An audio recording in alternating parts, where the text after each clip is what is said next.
this countdown, we have the Stairway to Heaven. The Stairway to Heaven, or the Haiku Stairs, is a very steep hiking trail that was closed in 1987. It was closed because of lack of maintenance of the trail and it was deemed unsafe.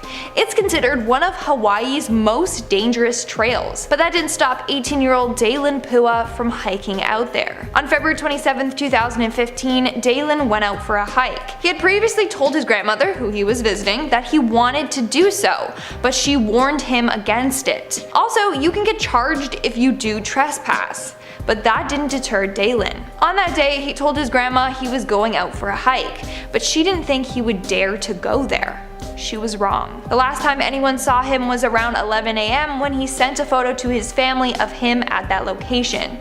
He never returned home. Of course, there are a number of theories as to what happened to him. Maybe he fell while on the hike, since the area is dangerous. But then again, his body or bones were never found. Another theory is that he was kidnapped or killed by someone. In the photo he sent to his family, it said you can see a man lurking in the foliage. Was this his killer? Sadly, we might never solve this case. Coming in at number 9 is Alcatraz, and Lord knows this one had to be on the list. If there's one island that has a notoriously bad reputation that everyone knows, it is Alcatraz. Located in San Francisco Bay, the island is home to the oldest operating lighthouse on the west coast and a notoriously well-known prison. Before the prison, the island was inhabited by Native Americans for thousands of years, and by 1934 it was turned into a maximum security prison, and during the 29 years the prison was in use, the penitentiary claimed no prisoner ever escaped successfully. 36 tried, 23 were caught, 2 drowned, 6 were shot while trying to escape, and 5 were never found and presumed dead. Al Capone was in there, George Machine Gun Kelly, Alvin Creepy Carpus. So many notorious criminals were held in Alcatraz, like the island is just oozing history. The guards were very well trained to guard the men, but they had no clue about rehabilitation. On the 11th of June 1962, 3 inmates put their escape plan into action. They'd created paper mache dummies and stuck hair on them collected from the prison's barbershop and left them in their cells as decoys. They then escaped through a tunnel they had spent a year digging with a spoon. From there they went to an unused service corridor, to a ventilation shaft, and finally to the roof. From there they scaled a fence and made a DIY raft out of things they had stolen and set sail at 10 PM. Guards didn't realize the trio were missing till the next morning, but the men were never seen again. The FBI spent ages looking for them near and around the area, but after 17 years of investigating, they concluded the trio most likely just drowned in the water, so no one actually did ever escape, or maybe they did. At number 8 we have Dongguan Prison. Now this Chinese prison takes up most of the island of Hsinchu, and it opened back in 1988. In 2013 it had around 5,000 prisoners in it, but I'm assuming it collected a lot more people in the next 7 years. 10% of the inmates are foreigners, and given China's slightly sus record, I don't know if their families even know they're stuck in a Chinese prison. Ex-inmates share that they were beaten unless they helped produce goods like headphones, Samsonite luggage logs, Porsche cars, and more. They didn't do as they were told, they'd be tasered, beaten, or just put in solitary confinement. And it's not like this only happened to them if they refused. If they actually worked but failed to meet their production targets, they'd also suffer, so there was just really no winning. From my research, I couldn't find any inmate that has escaped the prison, but I mean I also don't know if they'd report it because it makes them look bad. Either way, the prison is a shit show. Filling at number 7 slot is Goli Otok, aka the Croatian Alcatraz. Currently uninhabited, the island used to be used as a high-security political prison between 1949 and 1989 when Croatia was still part of Yugoslavia. The island has no life whatsoever in terms of vegetation, which links to its name Goli Otok, which translates to Barren Island. During World War I, Austria-Hungary sent Russian prisoners of war to the prison. It was then used for any communists and Stalin sympathizers, but also for non-political prisoners as well. Join the party, the more the merrier. Criminals in general were sent there to die, and apparently 400 to 600 people actually did. Other sources claimed it was close to 4,000 victims. Are they victims though, because they're criminals? I don't know. Touchy subject. The island would get extremely hot in the summer and even colder in the winter, which made conditions almost unbearable. The whole operation was also entirely inmate run, which meant they beat the out of each other, as you can well imagine. Now at number 6 is Nusa Kambangan Island, sometimes known as Execution Island or the Alcatraz of Indonesia, because apparently every country has its own version of Alcatraz now. This island is in the Indian Ocean just off the south coast of Java. The island doesn't have just one prison, it has 9 supermax prisons for the scummiest of the human race. Terrorists, convicted murderers, traffickers, and more. Now the island was made during the Dutch colonial rule over Indonesia, so it was opened back in the 20s. It was known as the harshest penal punishment in Asia, and even after they gained independence from the Netherlands, the island was still used for convicts by President Suharto. Out of the 9 prisons on the island, only 4 are still in use today, which is still 4. That's a lot. A lot of the inmates were political prisoners who were never tried and who kind of just died from hunger or disease. People have escaped from the prison before, don't get me wrong, so it's not impossible per se. You can escape from one prison and walk by the other one undetected.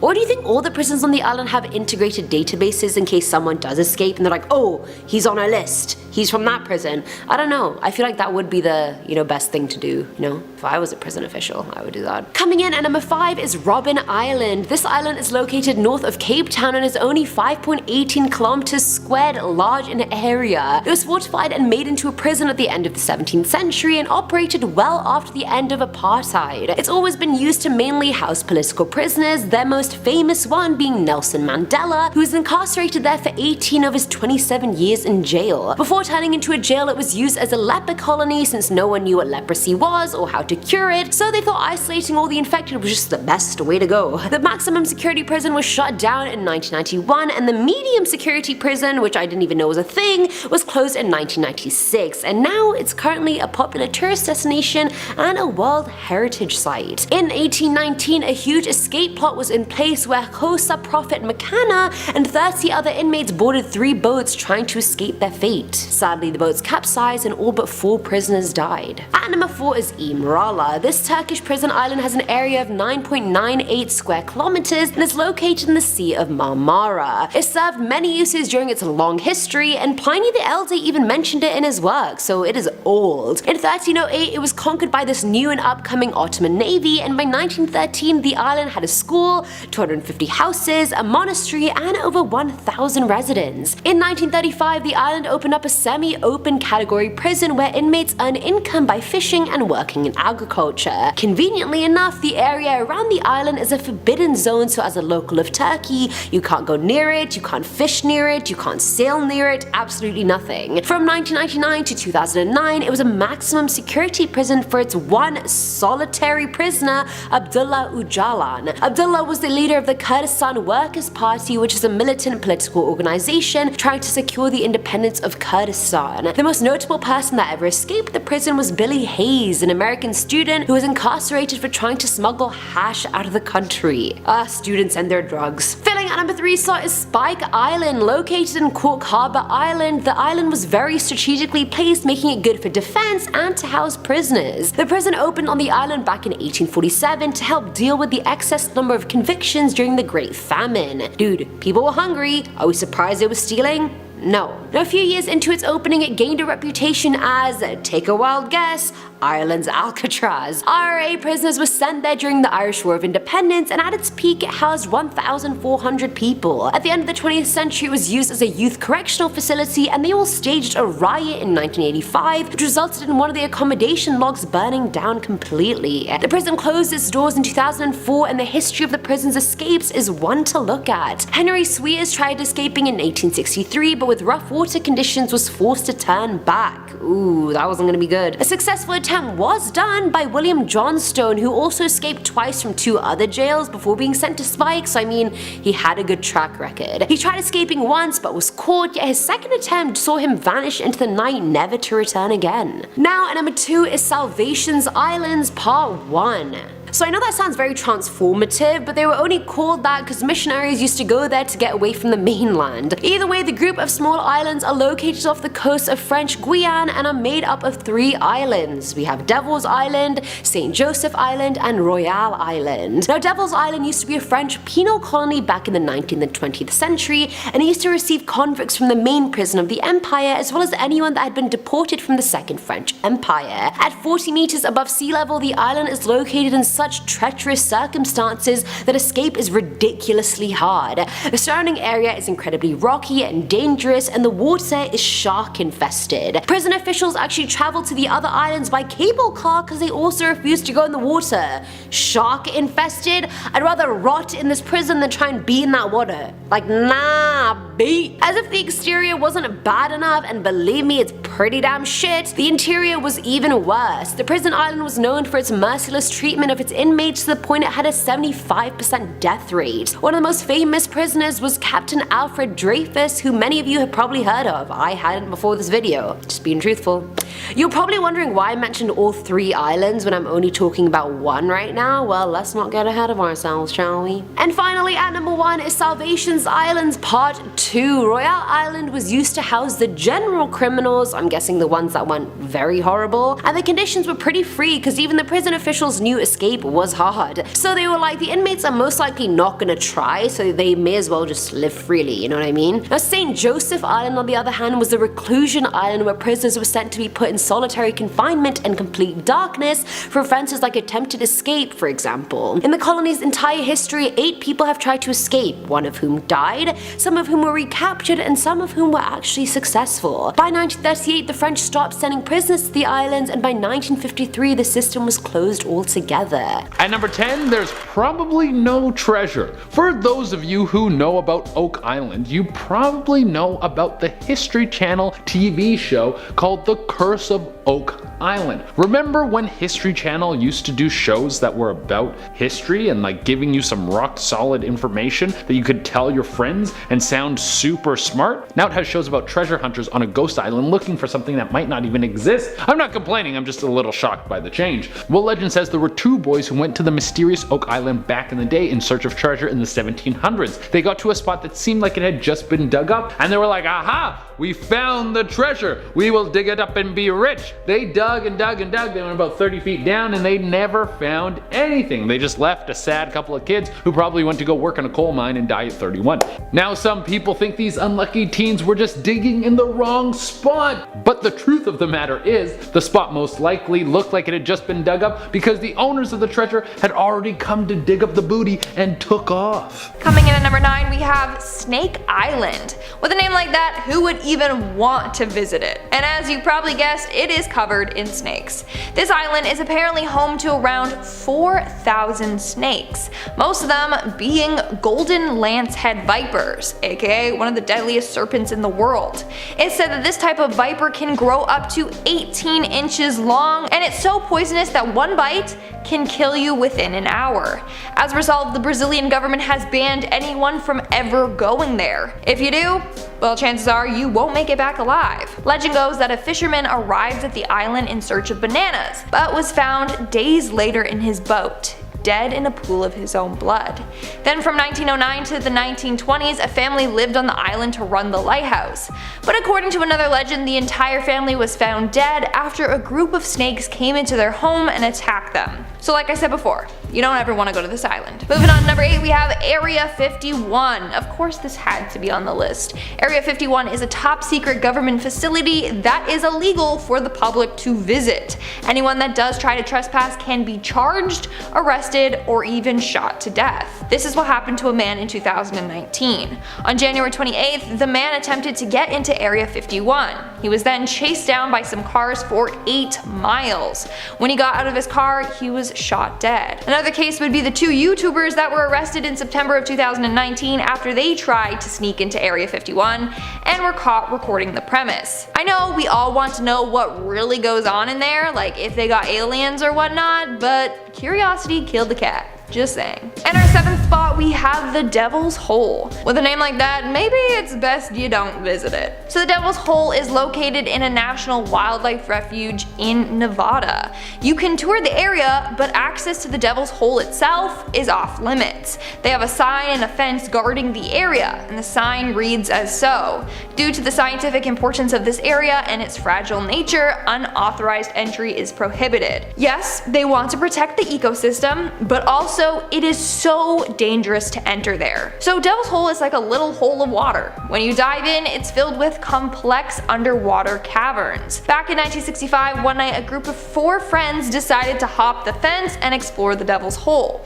It was Paul, David, Bill, and Jack. Jack was on the lookout while the 3 dove in, but Paul never resurfaced. As a result, David and Bill both went back under to look for him, but then David never resurfaced. To this day, their bodies have never been found. Moving on to number 6, we have Reptile Island. Tourists are banned from ever visiting this island, because chances are your vacation will take a deadly turn if you decide to go there. This island is home to thousands of saltwater crocodiles, and they weigh around 2,000 pounds. Even the small ones pose a threat to humans. They have the capability of killing someone twice their size. On top of that, they are highly aggressive and will attack anyone that enters their habitat. In fact, the most number of fatalities in a crocodile attack took place at Reptile Island. In 1945, British soldiers drove the Japanese fighters off the main area of the island, forcing them to flee into the marshy area surrounding the island. One problem: those marshes were filled with hungry crocodiles. As a result, 500 soldiers were killed by these crocodiles. So yeah, maybe don't go to this island unless you want to be crocodile dinner. And of course, there's a number of stories of tourists going to this island and then being attacked and killed by these beasts. We're now at our 5th and halfway mark with Bouvet Island. Now here's the thing with Bouvet Island. You can visit it, but it would be a death wish if you did. Bouvet Island is extremely isolated and is almost completely covered by a glacier. Its nearest inhabited land is 1,600 miles away. One way to get there is by boat, but it would take very long and you would be facing extreme weather conditions while doing so. As a result, most expeditions are done by helicopter. Even then, if the weather suddenly changes, you're basically screwed, because the island is so remote and far away from other pieces of land. But in 1964, a lifeboat was found abandoned at this island. How did it get there? How could this little boat survive crossing the Southern Ocean? It's a mystery that still baffles many. But also, where did the passengers of the boat go, if they had any? We got no clue, just a couple of theories. And at number 4, we have Vortex Spring. Vortex Spring is known for having pretty complex diving caves, but only those that have a diving certificate or are accompanied by an experienced diver can go there by themselves. In the 1980s, 13 people died in the vortex. There's one area in the underwater caves that are considered so deadly that it's blocked off, and people are prohibited from entering there. It's got this creepy warning sign with the Grim Reaper, and it's often locked with a gate. It's just far too easy for people to get lost and drown in there. But that didn't stop Ben McDaniel. On August 18, 2010, Ben was seen entering the water near the caves and was never seen again. This case is quite strange, like there's a lot of pieces to it. Some say he faked his death because he owed the IRS a lot of money, and also he had a failed marriage, so maybe this was his way of starting over. Or Ben really did get lost in the caves and drowned, but his gear or body have never been found. In our 3rd spot, we have the Bolton Strait. The strait near Bolton Abbey is said to be the most dangerous stretch of water in the world. Just by looking at it, you wouldn't even think it's dangerous. I mean, the current isn't even that fast. But below the water surface are strong undercurrents that will toss you back and forth against the sharp, jagged rocks until you die. It's also fairly deep and it could just suck you down until you drown. In fact, it has a 100% fatality rate. Everyone that has gone or fallen in have never made it out alive. Their bodies also have never been found. There are a number of stories of people trying to leap across the river only to slip and fall in. In one case, there was a newlywed couple visiting the strait. However, upon trying to cross the strait, the bride fell in, and the groom fell in also trying to save her. As a result, there are a number of warning signs all around the area trying to warn people of the strait's dangers. But of course, a lot of people ignore the signs since the strait is so deceiving and looks pretty safe. In our 2nd spot, we have North Sentinel Island. The reason why you can't visit this island is because it is home to a tribe. that will kill anyone who dares to intrude on their land. They live their own life completely isolated from the rest of the world. In fact, they still live a hunter-gatherer lifestyle. But a man named John Allen believed that with the power of God, he would be able to convert them to Christianity and help them. He believed that this island was Satan's last stronghold on Earth. So in November of 2018, he headed out to the island. Now, the people that took him there knew of the dangers and really didn't want to, but he was so insistent that they finally gave in. In fact, they were later arrested for doing so. John's first attempt at making contact with them didn't go as planned. As soon as he stepped foot on the island, several men came charging at him, firing arrows. So he fled. But on November 16th, he tried again. He got a fisherman to drop him off alone, and that was the last time anyone had ever seen him. When people went back there for him, they saw the tribe members dragging his dead body with a rope. And in our number 1 spot, we have the secret cave. It was the evening of August 17th, 2005, and 5 friends were having dinner together. They were Scott McDonald, J. Blake Donner, Jennifer Lynn Galbraith, Ariel Singer, and Stephen Hunley. While eating, the group got to talking about this secret cave, which was a legend where they were from. It's all about this cool secret cave slash hangout spot. Rumor has it that's where human sacrifices were made, etc. But of course, no one thought it was a real cave. That's when Jennifer said that it was real and that she had been there before. The friends, not really believing her, asked her to bring them there.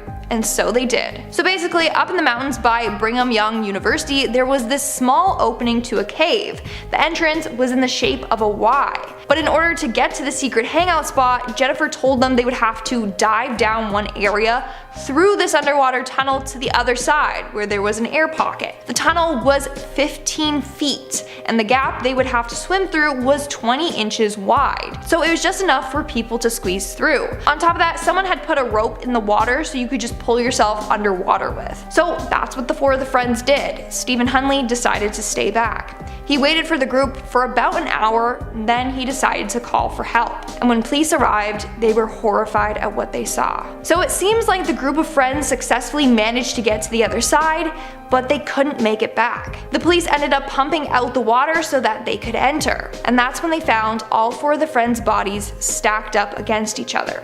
It seems as if the person leading, who was Jennifer, got stuck on the way out and then she drowned. It would then be impossible to swim over her. So then the second person that went swimming was stopped at Jen's body, and they couldn't get back out because then the third person was coming in. So everyone was just blocked in this small tunnel. Slowly but surely, all of them drowned in this small dark cave. For safety reasons, this cave is no longer accessible. Starting us off at number 10 is Pitac. This Russian high security prison is located on a small lake island called Ognin Ostrov and is known to hold very dangerous criminals. It's 400 kilometers north of Moscow and was converted from a monastery to a prison after the October Revolution of 1917. It was home to Stalin's purge victims in the 30s and 40s, but was used for any and all criminals after his death. By 1997, things changed again and the prison was used to house only people serving life sentences. Russian prisons are bad enough, as you can probably imagine, but this one was the absolute worst. Yes, there was no fighting each other and rape, but the regime was inhuman. Each inmate was kept in a tiny 2-man cell for 22.5 hours a day, and for an hour and a half, they would just stand in the cage outside their cell. There was also no bathrooms at the facility, and anyone who's there is definitely psychologically damaged. Now, there are only 2 ways to get in or out. One is by foot on these 2 ancient-ass bridges that will most likely break as soon as you step foot on them, and the other is by prison boat. No one has ever escaped Pitac. Anyone who's tried to swim away was shot by the watching guards, and anyone who's tried to dig their way out has just hit water. At number 9, we have if there is treasure, it could be worthless. So this treasure is old as hell, which means 2 things. It could be packed with a bunch of lost artifacts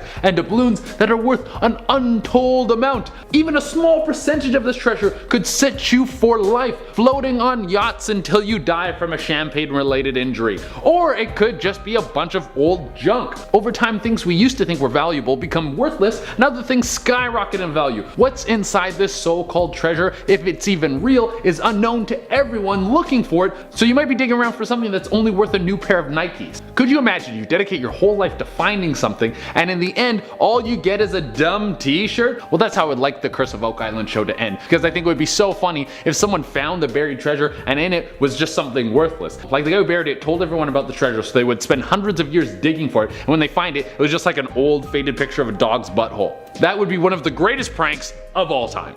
At number 8, we have two dudes have spent years finding nothing. Okay, let's be honest with ourselves. There's a good chance that the two people on the show of The Curse of Oak Island, Rick and Marty, are looking around for a treasure that doesn't exist. So that might mean two grown men might have dedicated their lives to a thing that will never happen. Like their dream of finding this mysterious treasure is all a puff of smoke, and they wake up every day with a fake purpose. Does that make them crazy, or is the whole realization just kinda sad? I mean, I'm not gonna knock them for trying. Everyone is allowed to have a dream. I mean, I'm here on YouTube thinking I'm gonna be somebody, but just think of all the other things these guys could have done with their lives. I mean, they do have a very successful TV show, so who am I to tell them how to live their lives? They're actually way more accomplished than I am. At number 7, we have people have spent hours watching two people find nothing. Okay, expanding on my last point, if the treasure isn't real and the show is all for nothing, and every treasure hunting expedition on Oak Island has been a farce, then what have people been watching at home when they're watching the show The Curse of Oak Island? They've been watching a bunch of dudes dig holes. Wait, what? The show has ran for 7 seasons and there's 100 episodes, all of them being an hour long. Some of the series premieres and series finales are an hour and a half. That means people have watched over 100 hours per person,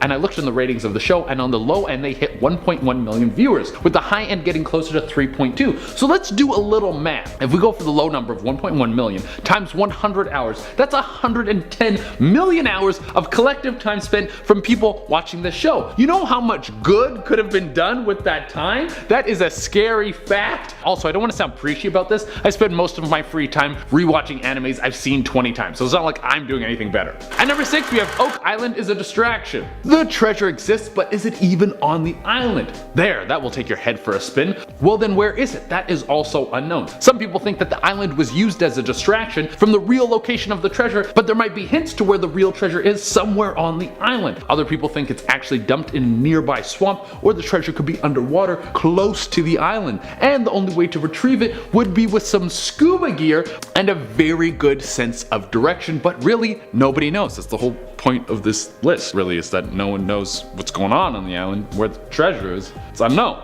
That's the point of the list. At number 5, we have the money pit that the treasure in is booby trapped. Booby traps. If you're going to bury a treasure, especially one that is worth what we expect to find in the Oak Island treasure, you don't just leave it without anything protecting it. Now, there are a multitude of things that are theorized about the possible booby traps. There could be some sort of secret pit below the treasure. So let's say you dig up the treasure, you're all happy, you go down to retrieve it, and instead of pulling it out, you fall into a false floor, onto a ton of spikes, and then you are dead. That would be a huge bummer. There's also the chance that the contents of the treasure is booby trapped with some sort of poisonous mist or spray. So then when you open it, it sprays you in the face, and you fall on the ground, you writhe around for a little bit, and then you die, and you're like, I was so close, and you foam, and you just die. That could happen. This is why evil people in movies have henchmen, so they die for them. You go, hey, open that box, and the guy dies, you go, whoa, that was nuts. Okay, next guy, touch the box. At number 4, we have Marie Antoinette's jewels. So what is actually in this treasure that makes it so valuable that millions of people are interested in it being found?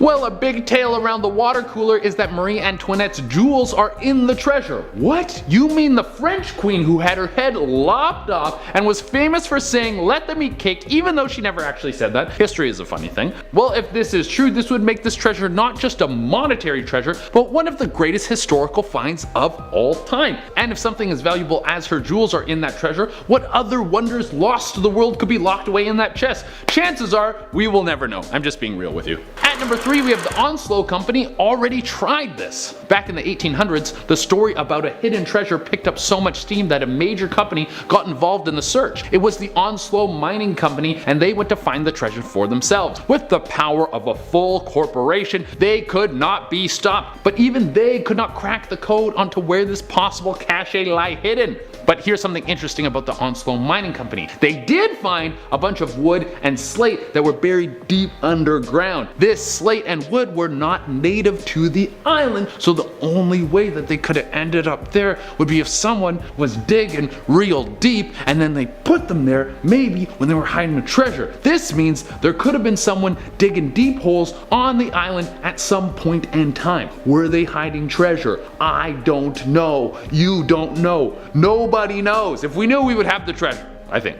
At number 2, we have they're tricking us. Now hear me out on this one. What if the two brothers running the show, Curse of Oak Island, know that there's no treasure? Or what if they already found the treasure, but they are leading us down a massive rabbit hole that goes nowhere? I mean, that sounds sort of evil, but it's a great business model. Keep everyone interested in something that can't be found, and then we'll have them on the hook forever. That's what basically Apple does. Keep you on the hook, thinking that this laptop's gonna make you feel good in your core. It doesn't. Nothing. You need like inner peace or something. I don't know, but buy a new laptop anyways. At number 1, we have the island is cursed. Maybe the reason why no one can find the treasure, no matter how many times people try to find this treasure that is worth more than a Saudi prince, is because there are supernatural forces that protect it from falling into the wrong hands. There have been reports of 7 different people dying on the island, and some ancient Native American tales tell of spirits on the island. These ghosts could be the keeper of the treasure. Sometimes at night, strange lights can be seen in the woods floating around. And beyond anything that could be written off as a ghost story, people who try deep excursions on the island often fall into the same trap. The mining holes they dig will just keep filling with water, almost like some sort of outside force is stopping them from getting deep enough to find the treasure, or it could just be a natural geological thing that's happening. I don't know, but I like the idea of a curse better.